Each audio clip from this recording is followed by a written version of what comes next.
Hello students. Last session के अंदर हमने बात की थी पैरेलल प्लेट कैपेसिटर के लिए और उससे रिलेटेड कुछ सॉल्व एग्जांपल भी हमने देखे थे।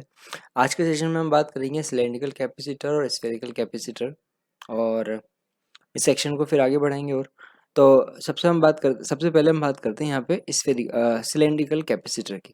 देखिए यहाँ पर जो कैपेसिटर होगा वो कंडक्टर है। कंडक्टर का जो शेप होगा वो सिलेंड्रिकल फॉर्म में होगा। तो अंदर ये वाला जो सिलेंड्रिकल कंडक्टर है, इसकी रेडियस अज्यूम करते हैं कि जो रेडियस है वो हमारे पास ए है ना, स्मॉल ए, और इसकी लेंथ जो है वो ए। अब इसके बाहर जो है हमने दूसरा कंडक्टर रखा है जिसके लिए रेडियस जो है वो बी होगी, तो ऑब्वियस बात रिलेशन होगा बी इज ग्रेटर देन ए। ठीक है, तो यहाँ पर बाहर वाली सरफेस पे इंडक्शन होगा और इस बाहर वाले कंडक्टर को हमने क्या किया, अर्थ कर दिया। तो अब बाहर वाली सरफेस पे कोई चार्ज नहीं है, अंदर वाली सरफेस पे जो है वो माइनस है, और इसके अंदर वाली सरफेस पे चार्ज जो है वो पॉजिटिव है। तो अज्यूम करते हैं कि यहाँ पर जो चार्ज है वो क्यू है, यहाँ पे होगा माइनस क्यू। ठीक है, तो अब इसके लिए हम रिलेशन निकालते हैं कि कैपेसिटेंस का रिलेशन क्या होगा। तो सबसे पहले हम देखते हैं कि इलेक्ट्रिक फील्ड का रिलेशन क्या होगा। तो देखिए यहाँ पर इलेक्ट्रिक फील्ड का रिलेशन जब हम देखेंगे तो इलेक्ट्रिक फील्ड यूनिफॉर्म नहीं है। तो यहाँ पर किसी डिस्टेंस आर पर जो इलेक्ट्रिक फील्ड का रिलेशन होगा, है ना, कैपेसिटर की जो एक्सिस है, एक्सिस से किसी डिस्टेंस आर पर जो इलेक्ट्रिक फील्ड का रिलेशन होगा वो होगा ई इज इक्वल टू 2 के लैम्डा अपॉन आर होता है। ठीक है, तो 2 के को हम लिख सकते हैं 1/4 pi epsilon naught into lambda को लिख सकते हैं क्यू अपॉन लेंथ जो है वो एल है इंटू आर। ठीक है, तो यहाँ से हमारे पास रिलेशन आ जाएगा, वो होगा Q upon 2 pi epsilon naught L, है ना, 1/r। तो अब देखिए पोटेंशियल का रिलेशन निकालना है, तो हमें पोटेंशियल का रिलेशन पता है कि अगर हमें इलेक्ट्रिक फील्ड गिवन है तो पोटेंशियल निकालना है, तो हम क्या बोलेंगे, v इंटीग्रेशन माइनस, ठीक है, ए से बी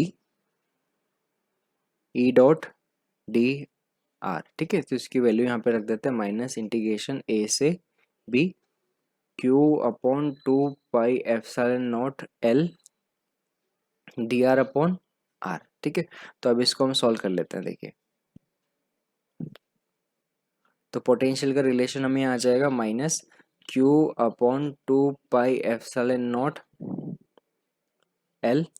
ठीक है, और 1/L का इंटीग्रेशन, 1/r का इंटीग्रेशन हो जाएगा, वो हो जाएगा ln r, लिमिट जो होगी वो होगी a से b। तो हमें यहाँ पे रिलेशन मिल जाएगा। ठीक है, minus Q upon 2 pi epsilon naught L ln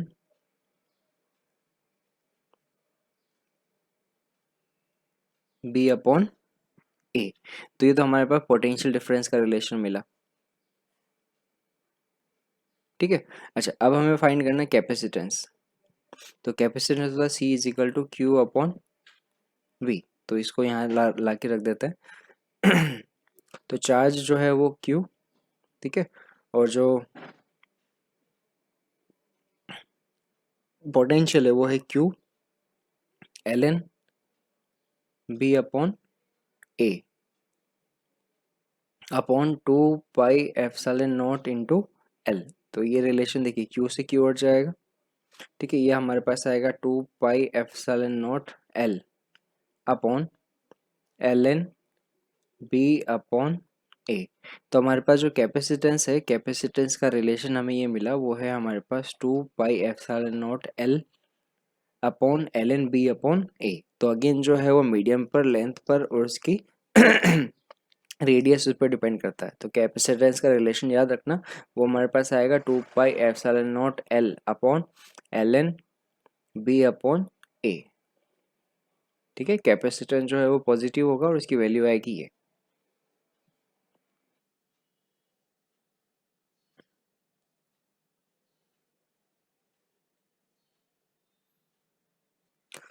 तो अभी हमने देखा सिलेंड्रिकल कैपेसिटर। अब हम देखते हैं यहाँ पे स्फेरिकल कैपेसिटर। स्फेरिकल कैपेसिटर हमने क्या देखा कि हमने क्या किया, कोसेंट्रिक स्फीयर लिए यानी शेल लिए। ठीक है, इनर जो शेल है उसके लिए रेडियस जो है वो ए लिए और जो आउटर है उसके लिए रेडियस बी लिए।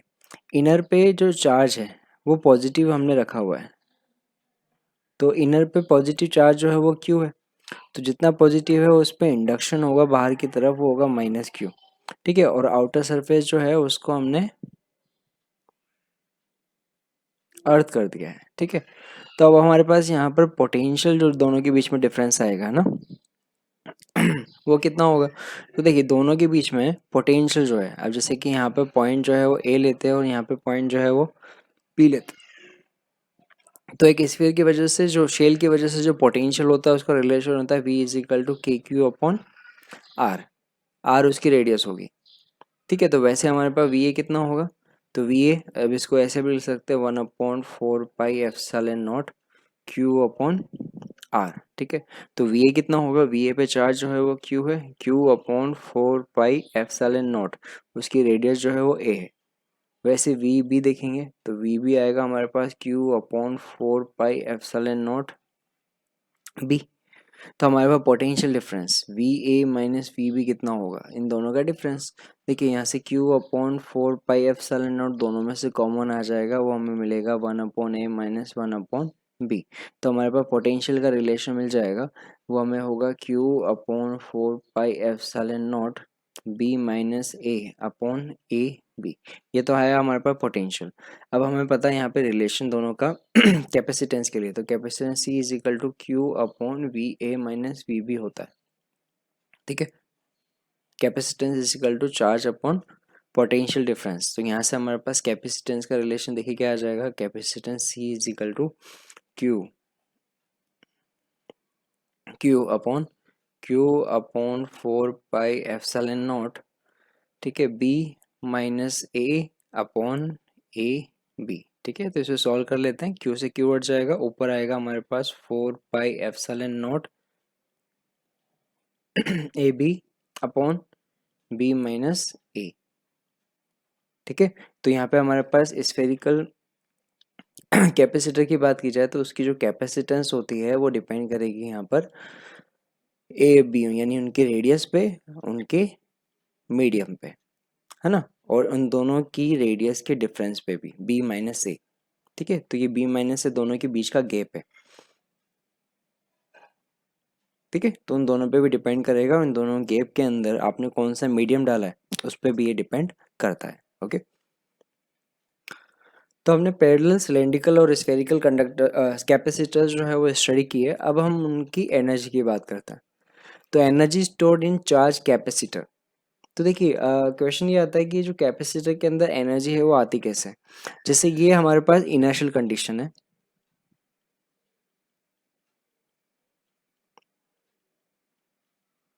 इनर्शियल स्टेट है, यहाँ पे हमारे पास जो इस पे चार्ज है वो है ज़ीरो, पोटेंशियल जो है वो ज़ीरो, ये कंडीशन होती है उसकी डिस्चार्ज कंडीशन, इस पे कोई भी चार्ज कोई भी पोटेंशियल नहीं है। तो हमें क्या चाहिए, हमें चाहिए कि इसकी एक प्लेट जो है उस पे चार्ज जो है वो पॉजिटिव है, वो है फाइनल चार्ज कैपिटल क्यू, और नेगेटिव चार्ज जो है वो माइनस क्यू, है ना, ये हमारे पास है फाइनल स्टेज। ठीक है, तो इस स्टेट से इस स्टेट तक आने के लिए हम क्या करते हैं, इसके बीच में एक मिडिल स्टेट लेते हैं, कोई भी इन बिटवीन जो है इंटरमीडिएट कोई भी स्टेट होगी। ठीक है, तो एट एनी टाइम टी, तो जब हम इसे चार्ज कर रहे हैं तो अज्यूम करते हैं कि किसी टाइम टी पे जो इस प्लेट है उस पर चार्ज क्या है क्यू, और इसकी वैल्यू जो है वो टोटल चार्ज से कम है। ठीक है, अब इस पे पहले ही कुछ चार्ज है, तो एक बात समझिए कि जब ये वाला चार्ज है उससे हम फर्दर कोई अमाउंट डी क्यू चार्ज अगर हम देंगे, डी क्यू चार्ज क्या करेंगे और फर्दर सप्लाई करेंगे, तो इस पे ये जो चार्ज है वो इसको रिपेल करेगा। तो अगर हम चाहते हैं कि डी क्यू चार्ज जो है वो इस सरफेस पे जाए तो उसके लिए हमें कुछ वर्क डन करना पड़ेगा, और यही वर्क डन जो होगा वो उस प्लेट के अंदर as a potential energy store हो जाता है। ठीक है, तो जब हमारे पास प्लेट पे चार्ज जो है वो स्मॉल क्यू है, तो उस कंडीशन पे उसे पोटेंशियल जो होगा वो कितना होगा, तो when charge on plate is Q. ठीक है, तो वहाँ पे हमारे पास पोटेंशियल जो होगा, पोटेंशियल होता है ई अपॉन ई इंटू डी, है ना। पोटेंशियल हमारे पास होगा V इंटू डी, और अगर हम उसे कैपेसिटेंस की फॉर्म में निकालते हैं, देखिए कैपेसिटेंस तो हमें पता है, कैपेसिटेंस होगा C is equal to A epsilon naught upon d. तो पोटेंशियल का रिलेशन हम कैपेसिटेंस की फॉर्म में भी ले सकते हैं, तो हम यहाँ पे लिखेंगे potential V is equal to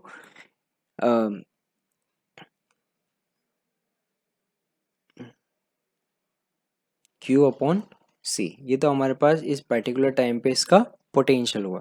अब हमें निकालना है वर्क डन। तो डी क्यू चार्ज देने के लिए कितना वर्क डन करना पड़ेगा? Work done in d q charge supply. तो हमारे पास डी डब्ल्यू होगा, डी डब्ल्यू is equal to d q into we.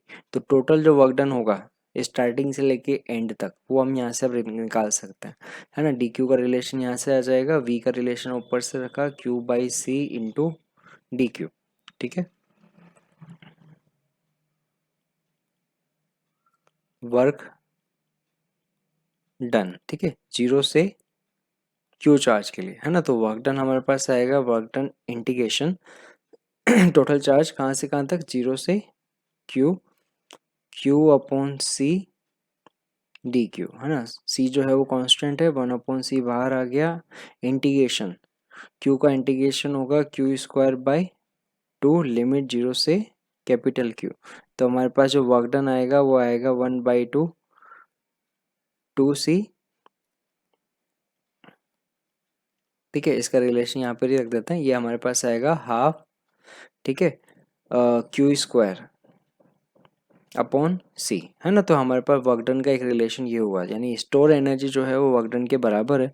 तो हमारे पास एक रिलेशन आ जाएगा स्टोर एनर्जी के लिए, U is equal to half Q square upon C, ठीक है।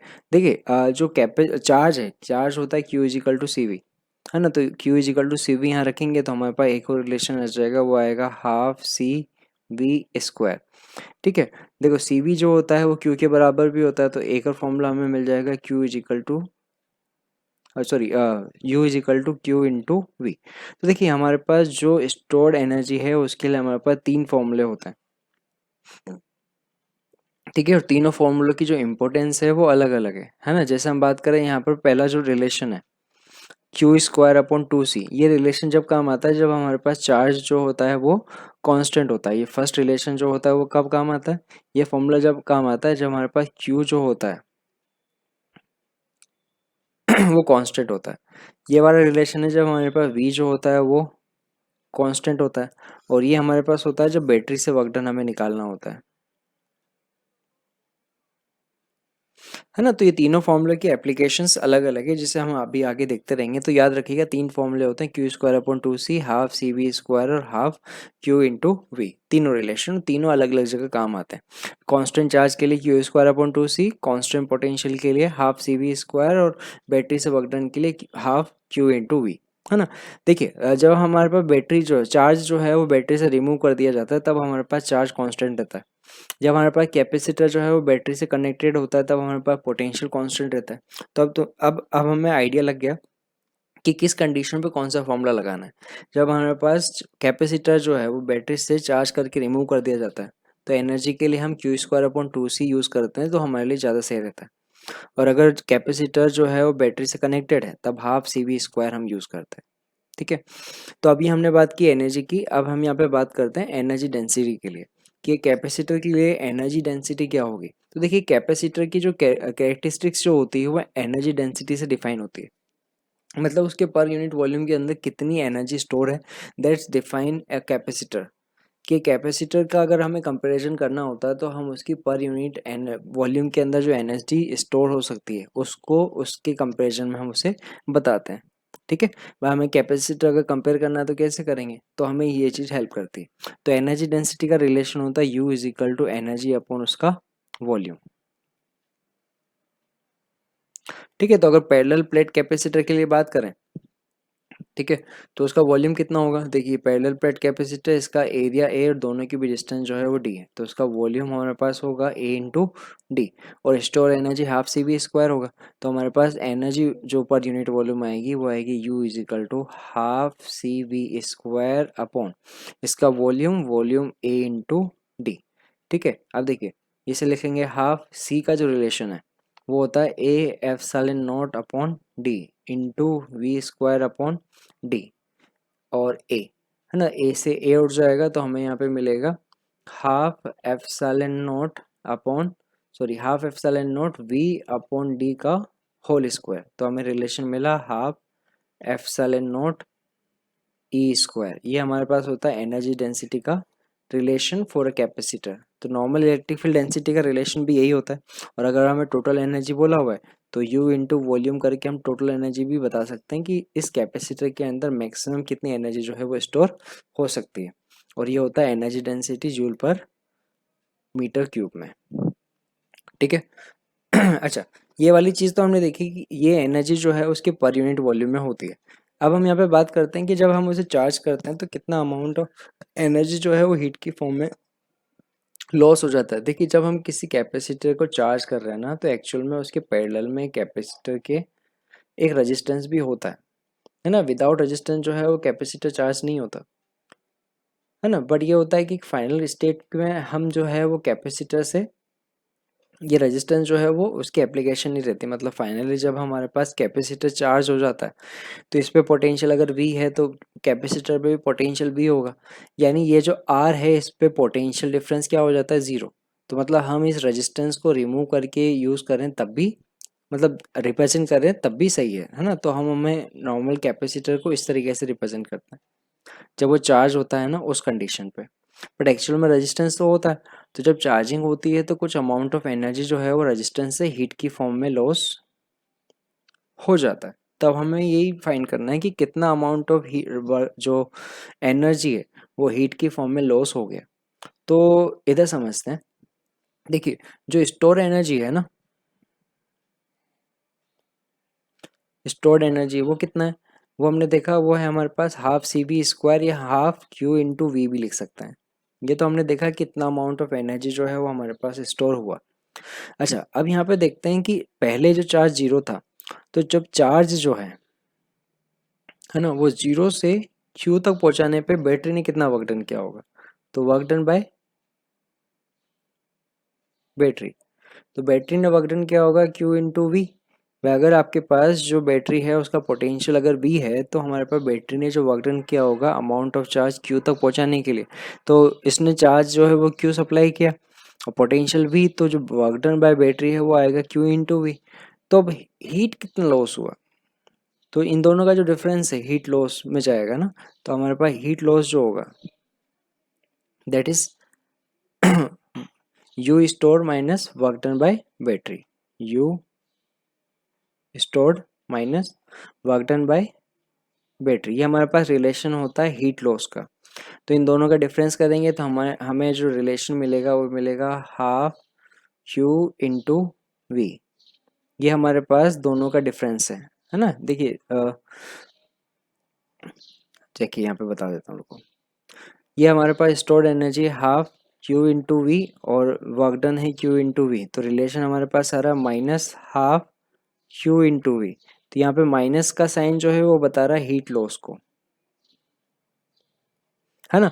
और जो अमाउंट है वो कितना है, हाफ है जितना बैटरी ने वर्क डन किया, यानी जितना स्टोर हुआ है उतना यहाँ पे लॉस भी हुआ है। तो इस केस के लिए अगर देखा जाए तो 50% is efficiency of capacitor.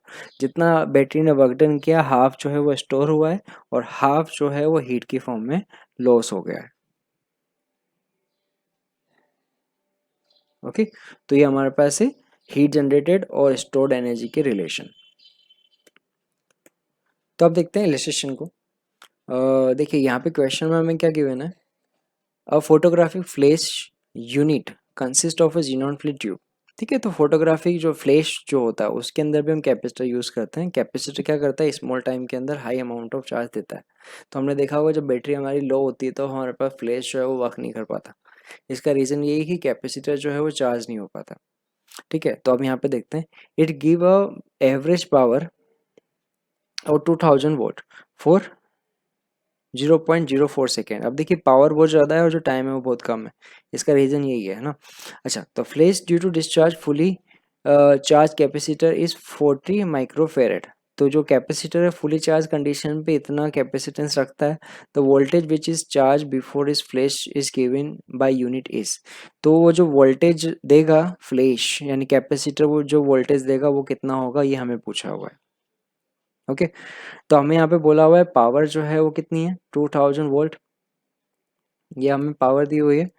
Power है हमारे पास 2000 वोल्ट, जो टाइम है वो हमें दिया हुआ है 0.04 सेकेंड।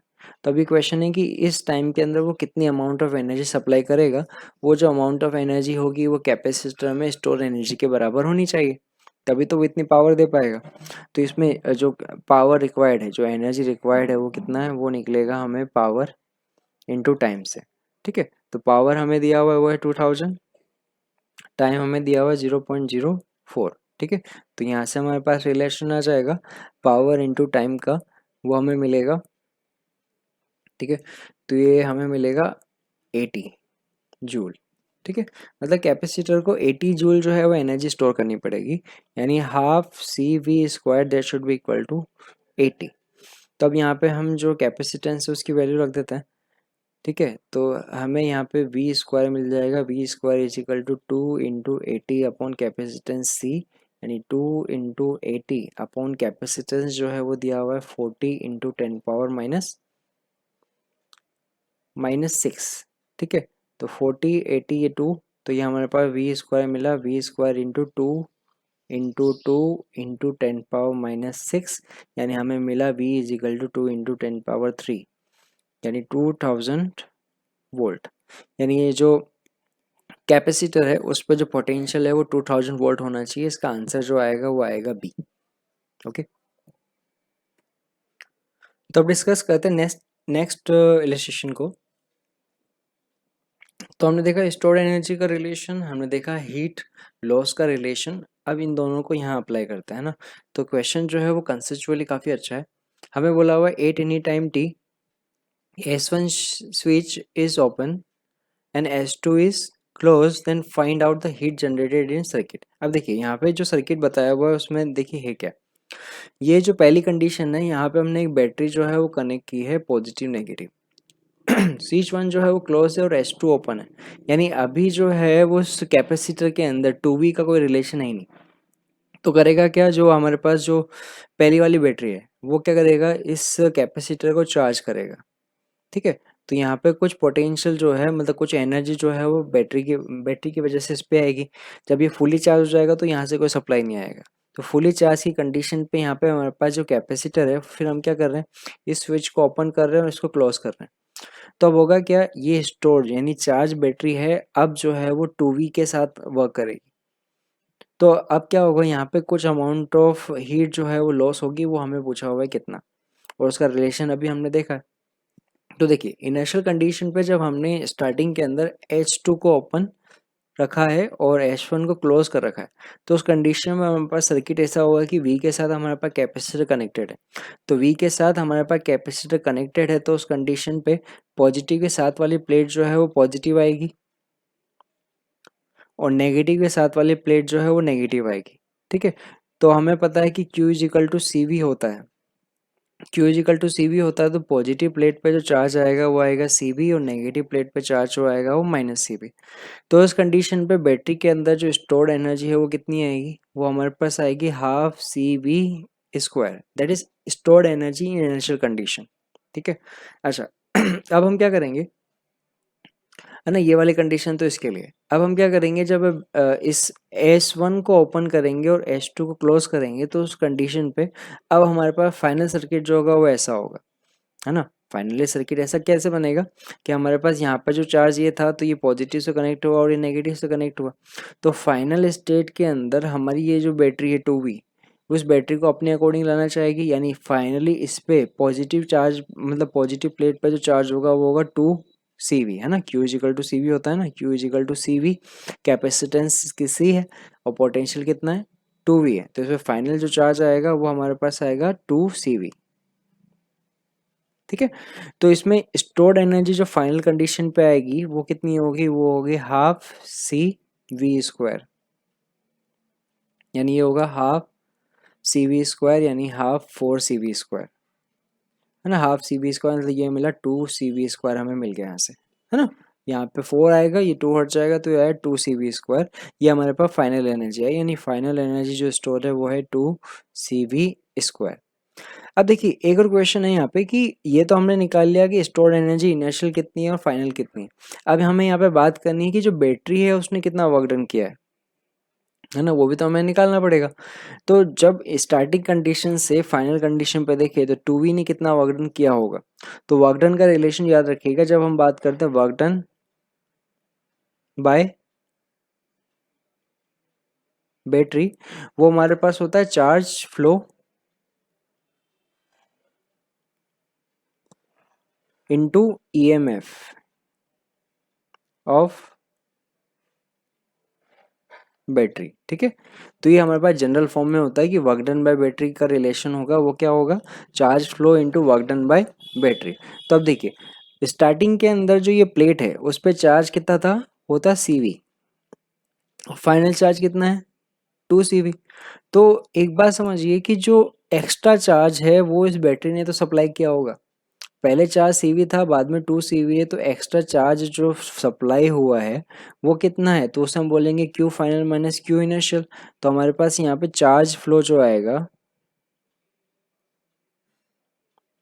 वो होगा हमारे पास Q final minus Q inertial, और Q फाइनल है हमारे पास 2 CV और फाइनल चार्ज है वो है CV, तो मतलब बैटरी ने CV अमाउंट ऑफ चार्ज जो है वो सप्लाई किया है। तो हमारे पास वर्क डन बाय बैटरी जो आएगा वो यहाँ से आ जाएगा, वो आएगा CV इंटू EMF जो है वो है 2V, यानी 2CV², that is work done by battery. ठीक है, तो हमने निकाल लिया फाइनल पोटेंशियल कितना है, इनिशियल पोटेंशियल कितना था, और वर्क डन बाय बैटरी निकाल लिया। तो अब हमें फाइंड करना है कि हीट सप्लाई कितनी होगी, है ना। तो हीट सप्लाई का फिर रिलेशन हम यहाँ पे रख देते हैं। तो देखिए हमारे पास इनिशियल स्टोर एनर्जी जो थी यू इनिशियल वो थी ½ CV², यू फाइनल जो था वो आया था 2 CV²। ठीक है, और जो हमारे पास वर्क डन बाय बैटरी मिला था वो हमें मिला 2 CV²। ठीक है, अब हमें पूछा हुआ हीट जनरेटेड, तो हीट जनरेट का रिलेशन होता है stored energy minus work done by battery. तो स्टोर्ड एनर्जी कितनी हुई, वो होगी U final minus U initial minus work done by battery. तो U final minus U initial यानी 2 CV² माइनस ½ CV², है ना, U final minus U initial minus work done by battery कितना है 2 CV²। तो हमारे पास यहाँ पे रिलेशन आया -½ CV², ये हमारे पास है हीट, है ना। तो माइनस का साइन है डिसिपेशन, तो हमारे पास हीट लॉस जो है वो हमेशा नेगेटिव आएगी, यानी वर्क डन बाय बैटरी जो होगा हमेशा स्टोर एनर्जी से ज़्यादा ही होगा। तो हमारे पास हीट जनरेटेड होगा ½ CV², ये हमारे पास है आंसर। ठीक है, तो जो क्वेश्चन का प्रोसीजर है वो इम्पोर्टेंट है, इसमें काफ़ी सारे जो है वो नए फॉर्मूले जैसे हमें अप्लाई करना है वो हमें यहाँ पे मिलता है। ठीक है, तो ये सब में हमें ध्यान रखना है, store energy minus work done, store energy होगा फाइनल माइनस इनिशियल और वर्क डन बाय बैटरी।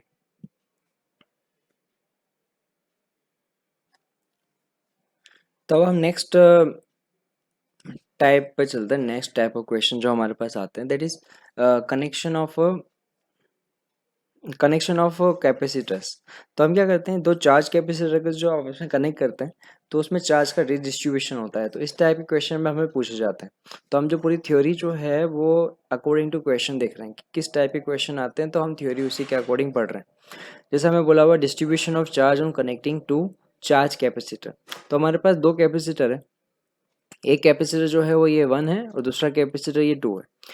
ये दोनों जो है वो इनर्शियल कंडीशन में चार्ज है ना। तो यहाँ पे हमारे पास ये जो कैपेसिटर है C1 उस पर चार्ज है Q1। ठीक है, इस पे चार्ज जो है वो Q1, इसकी जो कैपेसिटेंस है है ना, वो है हमारे पास C1। ठीक है, और उस पर जो पोटेंशियल है वो हम मान रहे हैं कि पोटेंशियल जो है इस पे वो हमारे पास है, वो है V1।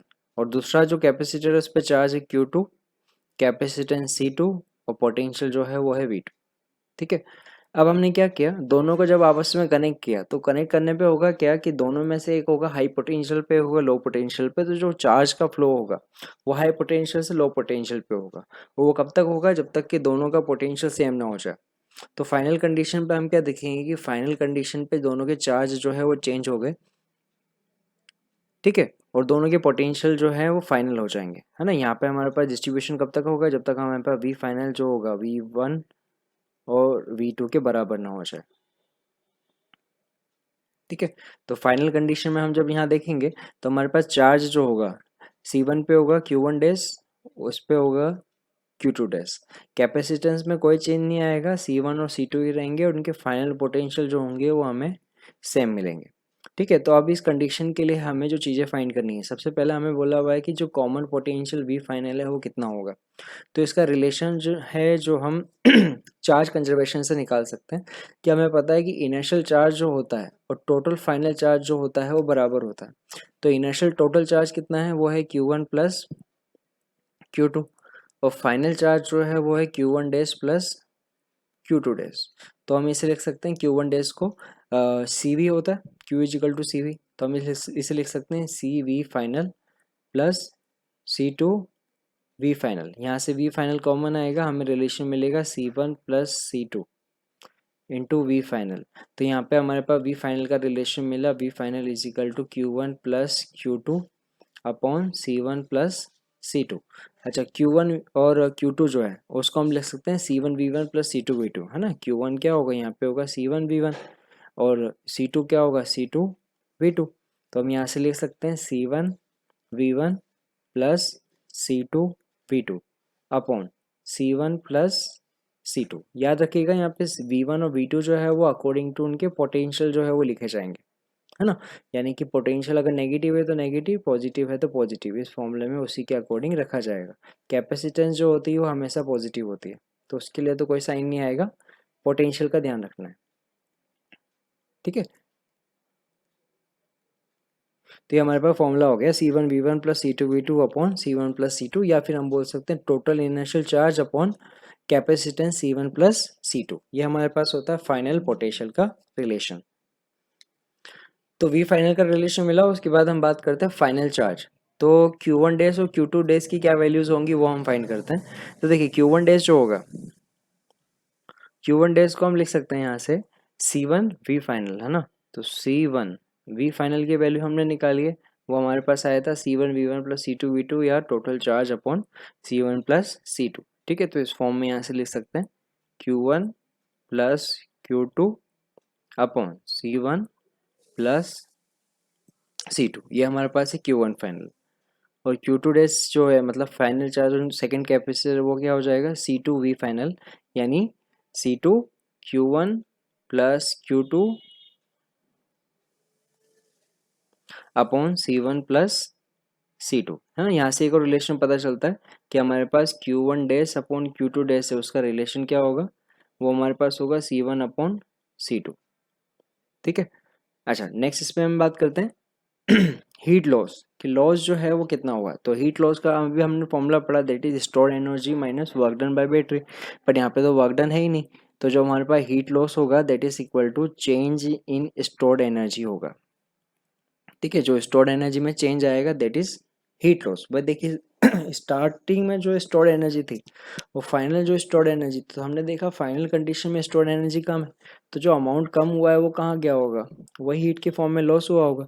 तो जो हमारे पास अमाउंट ऑफ हीट होगा वो होगा टोटल हीट लॉस। तो स्टार्टिंग के अंदर जो टोटल एनर्जी है और फाइनल जो टोटल एनर्जी, दोनों का डिफरेंस, यानी कि स्टार्टिंग के अंदर होगा half C1 V1 square plus half C2 V2 square, है ना। ये तो total inertial energy minus final कितना होगा, half C1 plus C2 into V final square. ये अमाउंट का जो चेंज होगा वो हमारे पास हीट लॉस के फॉर्म में आएगा, और इसका जो टोटल रिलेशन है जो हमें याद रखना है वो हमारे पास आएगा 1/2 C1 C2 upon C1 plus C2 V1 minus V2 का whole square, that is amount of energy that is loss during redistribution. जब चार्ज का रीडिस्ट्रीब्यूशन हो रहा होगा तो इतना अमाउंट ऑफ हीट जो है वो लॉस हो जाता है, that is half C1 C2 upon C1 plus C2 into V1 minus V2। यहाँ पे V1 जो है वो इनिशियल पोटेंशियल है और V2 जो है वो इनिशियल पोटेंशियल है V1 और V2 C1 और C2 कैपेसिटेंस पे। ठीक है, ठीक है, तो फिर ये याद रखिएगा फाइनल पोटेंशियल का relation total charge upon C1 plus C2। Final charge जो होगा वो यहाँ से आएगा, और जो हीट लॉस का फॉर्मूला है जो जनरली पूछा जाता है वो ये याद रखना है, half C1 V1 plus C2 V2 V1 minus V2 का होल स्क्वायर, और यहाँ पे V1 V2 जो है वो अकॉर्डिंग टू उनके पोटेंशियल रखे जाएंगे। तो अभी हमने जो रिडिस्ट्रीब्यूशन देखा उस पर बेस्ड एक एग्जाम्पल देखते हैं। देखिए यहाँ पे हम बोला हुआ है कि find out following of A is connected with C and B is connected to D। तो हमें फाइंड करना है कि कितना चार्ज जो है वो सर्किट के अंदर फ्लो हुआ है, ठीक है, और दूसरा अमाउंट ऑफ हीट प्रोड्यूस। तो हमें यहाँ पे बोला हुआ है कि जो A है उसको हमने C से कनेक्ट किया और जो B है उसको हमने D से कनेक्ट किया है। तो इस कंडीशन पे बोला हुआ है कि बताइए कि यहाँ पे जो चार्ज फ्लो होगा वो कितना होगा। तो अब देखिए स्टार्टिंग के अंदर इस पे जो चार्ज है Q इनर्शियल है ना Q1, वो कितना होगा, Q इजिकल टू CV से निकालेंगे तो 20 इंटू 2 40 माइक्रोफेरेड, ये तो हमारे पास है इनर्शियल चार्ज Q1 पे C1 पे। दूसरे कैपेसिटर पे Q2 होगा, वो कितना होगा, वो होगा 60 माइक्रोकुलाम। ठीक है, ये तो हमारे पास इनर्शियल चार्ज है ना, इन पे पोटेंशियल भी दिया हुआ है। अब ये है कि जब हम इसको आपस में कनेक्ट करेंगे तो फाइनल स्टेट में ऐसा कुछ मिलेगा कि जब A को हमने C से कनेक्ट किया और B को हमने D से कनेक्ट किया तो दोनों पे जो फाइनल पोटेंशियल है वो बराबर होगा। इसके लिए कैपेसिटेंस जो है वो 2 माइक्रोफेरेड है और इसके लिए 3 माइक्रोफेरेड है, यानी कि इस पे जो फाइनल चार्ज होगा Q1 डेज वो होगा 2 इंटू V। अगर हमारे पास V जो है वो फाइनल पोटेंशियल है ना, दोनों का फाइनल पोटेंशियल है, जब दोनों को कनेक्ट किया वो 20 और 10 के बीच में कहीं आएगा, तो Q1 डेज जो है हमें 2 भी मिलेगा और Q2 डेज जो है वो हमें 3 भी मिलेगा। तो अब हमें V फाइंड करना है। तो V फाइनल का रिलेशन हमने देखा था, V फाइनल हमें मिला था टोटल चार्ज यानी Q1 plus Q2 upon C1 plus C2, है ना। इसको ऐसे भी कर सकते हैं कि C1 V1 plus C2 V2 upon C1 plus C2, जब आपको Q1 और Q2 अलग से निकालने की जरूरत नहीं पड़ेगी। बट हमने यहाँ पे Q1 और Q2 अलग से निकाल लिया तो उसको यहाँ पे रख देते हैं 40 plus 60 microcoulomb upon total capacitance 2 plus 3 microfarad. ठीक है, तो यहाँ पे हमारे पास रिलेशन आ गया 100 एक मिनट 40 और यहाँ पर जो है वो 30 है, सॉरी ये 30 है ये हमारे पास आएगा 70 और अपॉन 5 वोल्ट, ये हमें मिलेगा 14 वोल्ट। यानी जो दोनों कैपेसिटर उन पे फाइनल पोटेंशियल जो आएगा वो 14 आएगा, यानी कि आप पे Q1 डेज जो आएगा वो आएगा 14 इंटू 2 28 माइक्रोकुलाम, और Q2 डेज जो आएगा वो हमारे पास आएगा 14 इंटू 3 यानी 42 माइक्रोकुलाम। तो हमें जो फाइनल डायग्राम है वो कुछ ऐसा मिलेगा, ये हमारे पास Q1 डेज और ये हमारे पास Q2 डेज। अब देखिए यहाँ पर जो कैपेसिटर 1 था उस पर इनिशियल जो चार्ज था वो था 40 माइक्रोकुलम, और जो फाइनल इस पे जो चार्ज है वो है 28 माइक्रोकुलम। तो दोनों का जो डिफरेंस है डेल्टा क्यू फ्लो जो है, फ्लो जो क्या होगा वो दोनों का डिफरेंस होगा, वो होगा 28 minus 40 that is minus 12 microcoulomb. यानी इस वाले कैपेसिटर ने माइनस माइनस का साइन मतलब इसने जो चार्ज है वो गिव किया है ना, इसने चार्ज दिया है। तो यहाँ से जो पोटेंशियल होगा वो 12 माइक्रोकुलम होगा और इस पे जो जाएगा वो प्लस 12 माइक्रोकुलम, यानी इस पे जो चार्ज है वो आया है और इससे चार्ज जो है वो गया है, ठीक है। ये तो हमने एक रिलेशन निकाल दिया।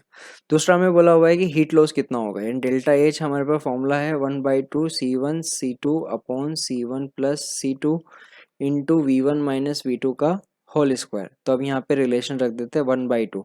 C1 हमें दिया हुआ है वो है 2 माइक्रोफेरेड, C2 हमें दिया हुआ है 3 माइक्रोफेरेड, C1 + C2 हमारे पास आ जाएगा 5 माइक्रोफेरेड, V1 - V2 यानी 20 - 10 होल स्क्वायर। तो हमें देखो एक माइक्रोफेरेड से दूसरा माइक्रोफेरेड हट जाएगा कि हमें मिलेगा 1/2 इंटू 2 इंटू 3/5 इंटू 100, ठीक है, माइक्रो जूल में। तो ये हमारे पास आ जाएगा 60 micro joule, that is amount of heat produce, ठीक है। ये हमारे पास हीट लॉस होगा। और 12 माइक्रो कूलाम जो है that is amount of charge that is flow from C1 to C2।